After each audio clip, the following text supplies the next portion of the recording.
Friends, ഇതുപോലത്തെ ഒരു craft ചെയ്താലോ? ആദ്യം തന്നെ ഒരു വലിയ ലിഡ് എടുക്കുക. എന്നിട്ട് അതിൽ ബ്ലൂവിൻ്റെ 2 ഷെയ്ഡ് കളർ ഇങ്ങനെ മിക്സ് ചെയ്ത് കൊടുക്കുക. ഇതേ കളേഴ്സ് തന്നെ സ്പോഞ്ച് വെച്ചിട്ടും ഇങ്ങനെ ചെയ്ത് കൊടുക്കുക. അത് നല്ലൊരു ഫിനിഷിങ് കിട്ടും. എന്നിട്ട് കുറേ യെല്ലോ കളർ ഡോട്ട്സ് ഇടുക. ചെറുതും വലുതുമായിട്ട് കുറച്ച് അധികം ഇടുക. ഇത് ഫ്ലവേഴ്സായിട്ട് ആക്കാനാണ്. എന്നിട്ട് വൈറ്റ് കളർ പെറ്റൽസ് ഇങ്ങനെ പതുക്കെ വരച്ചു കൊടുക്കുക.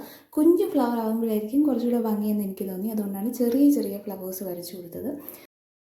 അപ്പോൾ കുറച്ച് വൈറ്റ് ഫ്ലവേഴ്സ് വരച്ചതിന് ശേഷം ഞാൻ വിചാരിച്ചു കുറച്ച് വേറെ കളർ എടുക്കാമെന്ന്. അങ്ങനെ ഞാൻ വയലറ്റിൻ്റെ പേസ്റ്റൽ ഷെയ്ഡാണ് അടിച്ചത്. പക്ഷേ അതും ക്യാമറയിൽ നോക്കുമ്പോൾ വൈറ്റായിട്ട് തന്നെയാണ് കാണുന്നത്. അതിനുശേഷം നമ്മളിനി സ്റ്റെമ്മും ലീഫും ഒക്കെ വരച്ചു കൊടുക്കുകയാണ്. അപ്പോൾ ഗ്രീൻ കളർ ഇട്ട് അങ്ങനെ ചെയ്തു. പിന്നെ കുറച്ചുകൂടി ഒരു ഭംഗിക്ക് വേണ്ടി ഒരു ഡാർക്ക് കളർ ഗ്രീൻ എടുത്തിട്ട് കുറച്ച് സ്റ്റെംസ് ആ കളറിൽ വരച്ചു. അപ്പോൾ കുറച്ചുകൂടി ഒരു ബ്രൈറ്റ് ആയിട്ട് നിൽക്കുള്ളൂ. ഇത് ഫുൾ ഒരു ഡള്ളായിട്ട് പോകാതെ കുറച്ചിത് ബ്രൈറ്റായിട്ട് നിൽക്കട്ടെ എന്ന് വിചാരിച്ചു.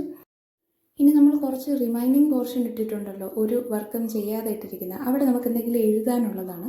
അപ്പോൾ ഞാനിന്ന് ബി ഹാപ്പി എന്നാണ് അവിടെ എഴുതിയത്. ഇതുപോലെ നിങ്ങൾക്ക് എന്ത് വേണമെങ്കിലും എഴുതാം. അങ്ങനെ നമ്മുടെ ക്രാഫ്റ്റ് ഇവിടെ റെഡിയായി. അപ്പോൾ ഇഷ്ടപ്പെട്ടവർ സബ്സ്ക്രൈബ് ചെയ്യൂ.